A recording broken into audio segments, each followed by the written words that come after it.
नमस्कार, मैं हूं सफदर रिजवी। आप देख रहे हैं लाइव एक्सप्रेस चैनल। आपसे गुजारिश है कि इस चैनल को सब्सक्राइब करें, लाइक करें, शेयर करें और कमेंट करें। अब देखें एक अहम खबर। दिल्ली में दंगे हुए और उसके बाद दिल्ली नगर निगम ने इंक्रोचमेंट हटाने का काम किया। दिल्ली नगर निगम का दावा है कि वो इंक्रोचमेंट हटाने का काम करती रहती है, इसलिए उसने किसी एक विशेष वर्ग के खिलाफ जानबूझकर कोई कार्रवाई नहीं की। आज निगम कटघरे में खड़ा है और इसलिए भी कटघरे में खड़ा है क्योंकि उसने सुप्रीम कोर्ट की कार्रवाई के बाद, यानी सुप्रीम कोर्ट के स्टे के बाद भी काम नहीं रोका और उसके बुलडोजर चलते रहे।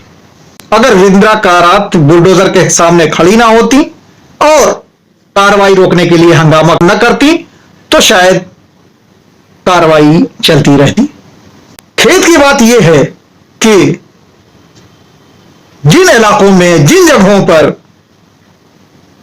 दिल्ली नगर निगम का बुलडोजर चलना चाहिए वहां थमा हुआ है, नहीं चलता, और जिसकी वजह से आधी से ज्यादा दिल्ली में सड़कें जाम रहती, इसलिए कि सड़कों पर इंक्रोचमेंट है, जगह जगह इंक्रोचमेंट है और निगम के कर्मचारियों, अधिकारियों पर किस तरह के आरोप हैं वो दोहराने की जरूरत नहीं है कि वो इंक्रोचमेंट को नहीं खत्म करती।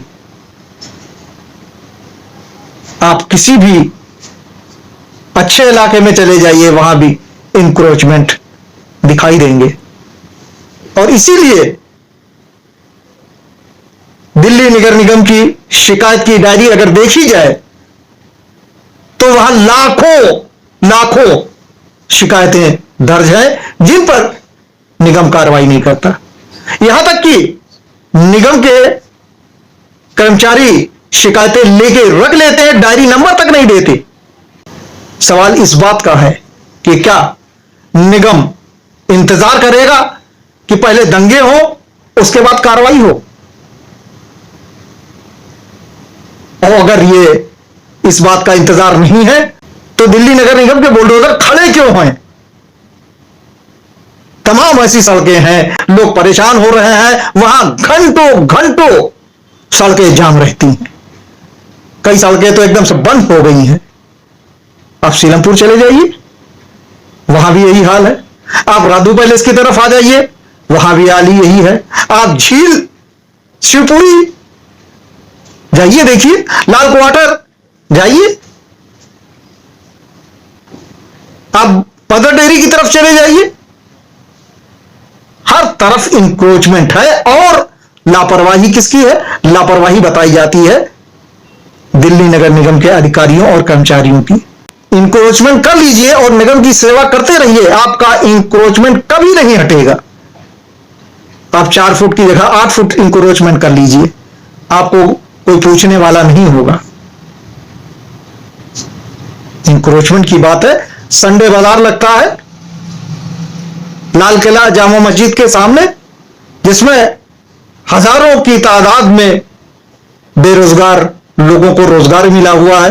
वो एक दिन संडे को आकर बाजार में अपने छोटे मोटे सामान बेचते हैं और वो भी निगम के पार्क में या आसपास सड़कों पर। लेकिन निगम की गाड़ियां वहां आ जाती हैं, इसलिए नहीं आती हैं कि उनको हटाना है, इसलिए आती हैं कि उनकी वसूली होनी है।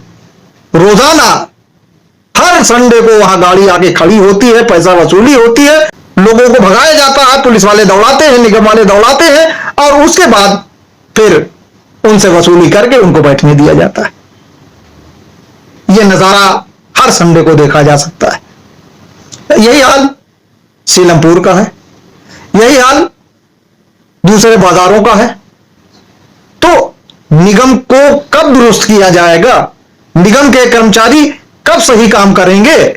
और अगर यह तर्क दिया जाता है कि बदले की भावना से निगम ने कुछ भी नहीं किया, तो अगर उन्हें साफ काम करना है तो पूरी दिल्ली में अभियान चलाएं, सिर्फ उन्हीं जगहों पे क्यों बुलडोजर चलाए जाते हैं जहां दंगे होते हैं, लड़ाई झगड़े होते हैं, और एक ही वर्ग के खिलाफ बुलडोजर क्यों चलाए जाते हैं? ऐसे ऐसे गरीबों का नुकसान हुआ है बुलडोजर से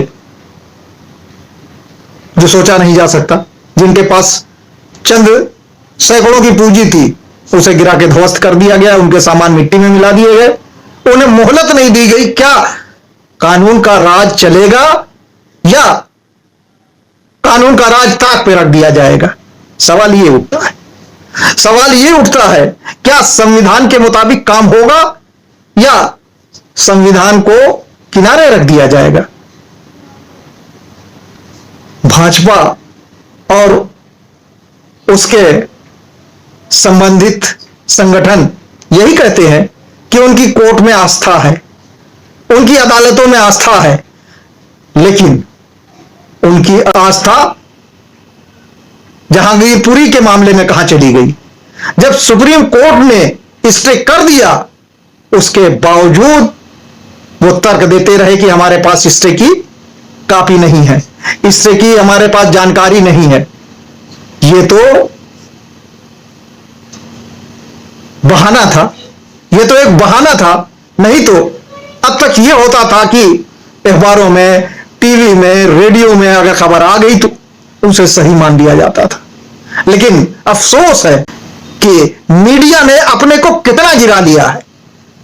यानी मीडिया को सरकारी तंत्र कोई अहमियत ही नहीं देता। मीडिया खबर दे रहा है कि स्टे हो गया, उसको लोग मानने के लिए तैयार नहीं है। सरकारी दफ्तरों के अधिकारी भी, सरकारी बाबू भी, सरकारी अधिकारी भी मीडिया की खबरों को विश्वसनीय नहीं मानते। खासकर गोदी मीडिया की बातों को। गोदी मीडिया ने मीडिया के वकार को इतना गिरा दिया है, मीडिया की गरिमा को इतना खराब किया है, जिसका नतीजा जहांगीरपुरी में देखने को आया। मीडिया तो खुद बदनाम हो ही चुका है, लेकिन सुप्रीम कोर्ट भी बदनाम हुआ। सुप्रीम कोर्ट को भी नीचा दिखाया किन लोगों ने? निगम के अधिकारियों ने, पुलिस के अधिकारियों ने। पुलिस के अधिकारी अगर निगम के कर्मचारियों की सुरक्षा के लिए थे तो सुरक्षा तभी करेंगे जब तक वो सुरक्षा लायक काम करेंगे, गैर कानूनी काम नहीं करेंगे। अगर गैर कानूनी काम करेंगे तो क्या पुलिस की टीम उनकी सुरक्षा करेगी? नहीं करना चाहिए था। उसके बाद भी गैर कानूनी काम करते वक्त, यानी स्टे न होने के बाद भी वो कार्रवाई करते रहे और पुलिस उनकी सुरक्षा करती रही। मीडिया के प्रतिनिधियों को सर्व से झुक जाना चाहिए कि बुलडोजर पर बैठकर मीडिया के लोग फख्र कर रहे हैं। हमारा काम, मीडिया का काम सवाल करना है। मीडिया का काम गलत हो रहे कामों पर एतराज करना है। मीडिया का काम दिखाना है उन चीजों को जो समाज में गलत हो रही है, सरकार करे या कोई भी करे, उसको उजागर करना है। मीडिया का काम पक्ष बनना नहीं है। मीडिया का काम निष्पक्ष रिपोर्टिंग करना है। मीडिया का काम यह नहीं है कि वो बुलडोजर चलाने वालों के साथ बैठकर बुलडोजर चलवाए और उनकी तारीफ करे और लोगों को गलत इंफॉर्मेशन दे। सिर्फ मीडिया की ही विश्वसनीयता पर प्रश्न चिन्ह नहीं लगा है, बल्कि गृह मंत्री अमित शाह की भूमिका भी दागदार हुई है। अभी तक यही कहा जाता था और गर्व किया जाता था कि भाजपा के शासनकाल में दंगे नहीं होते, लेकिन अगर उठा के देखा जाए तो दंगे उन्हीं जगहों पे हुए जहां जहां भाजपा का शासन है। बुलडोजर उन्हीं जगहों पे चले हैं जहां जहां भाजपा का शासन है। देश की जनता को देख लेना चाहिए कि आपसी भाईचारा किस तरह से खराब किया जा रहा है, आपसी भाईचारा किस तरह से बिगाड़ा जा रहा है। चाहे जहांगीरपुरी हो या देश के दूसरे हिस्से, हर जगह लोग अभी भी भाईचारे में व्यस्त हैं, एक दूसरे का ख्याल रखते हैं। यह नहीं कि सिर्फ कोरोना काल में ही ख्याल रखा, आज भी लोग ख्याल रख रहे हैं। यह तो 80 और 20 बनाने की जबरदस्ती कोशिश की जा रही है। शायद 80 और 20 भाजपा और उसके सांप्रदायिक दल और संगठन कभी भी बना पाने में सफल नहीं होंगे। उत्तर प्रदेश में भी 80 और 20 नहीं हुआ। अगर 80 और 20 हुआ होता तो भाजपा की सीटें बढ़ती। भाजपा की सीटें घटने से यह साफ हो गया कि 80 और 20 नहीं हुआ था। अभी हाल ही में जो उपचुनाव हुए हैं उसमें भाजपा और उसके सहयोगी दलों की हार ने यह साबित कर दिया कि भाजपा लोकप्रिय पार्टी नहीं है। लोग अभी भी भाजपा का विकल्प ढूंढ रहे हैं और जहां उन्हें अच्छा विकल्प मिल रहा है वहां वे भाजपा का सुपड़ा साफ कर रहे हैं। बहरहाल प्रधानमंत्री नरेंद्र मोदी को लोगों को इस बात का भरोसा दिलाना चाहिए कि उनकी सरकार जो कुछ करेगी वो एक खास समुदाय के खिलाफ नहीं करेगी, बल्कि सबके लिए एक जैसी कार्रवाई करेगी। उसकी नजर में सब एक समान है, कानून सबके लिए एक समान है और कानून से कोई खिलवाड़ नहीं करेगा। इसके अलावा सुप्रीम कोर्ट की गरिमा को बनाए रखने के लिए काम करना चाहिए। सुप्रीम कोर्ट को इस बात के लिए मजबूर नहीं किया जाना चाहिए कि सुप्रीम कोर्ट सरकार के खिलाफ कार्रवाई करे। और पूरे दंगे में जहां विपक्षी पार्टियों के कद्दावर नेताओं को एक अहम भूमिका निभानी चाहिए थी, कहीं नहीं दिखाई दी। और दिखाई दी तो वामपंथी दलों की नेता वृंदा कारात ने हिम्मत दिखाई, साहस दिखाई और वे जनता के हित में, गरीबों के हित में बुलडोजर के सामने खड़ी नहीं हुई, बल्कि वो स्टे ऑर्डर भी अपने साथ लेके गई थी। क्या दूसरे दलों को या दूसरे दलों के नेताओं को ऐसा नहीं करना चाहिए था? अगर वे ऐसा करते तो क्या वे माहौल को बेहतर बनाने में सफल नहीं होते? वृंदा कारात ने लोगों को यानी तमाम पार्टियों के नेताओं को यह सबक दे दिया है कि अगर वे मैदान में आ जाएं तो बड़े से बड़े काम हल हो सकते हैं और बड़ी से बड़ी मुश्किलों को टाला जा सकता है। शायद अभी लोगों को समझ में नहीं आया, इसीलिए दिल्ली के मुख्यमंत्री केजरीवाल चुप रहे, इसीलिए कांग्रेस के नेता राहुल गांधी चुप रहे, इसीलिए सोनिया गांधी खामोश रहीं, इसीलिए प्रियंका गांधी एक किनारे में बैठी रहीं, इसीलिए अखिलेश यादव चुपचाप रहे, अभी भी तक चुप्पी साधे हुए हैं।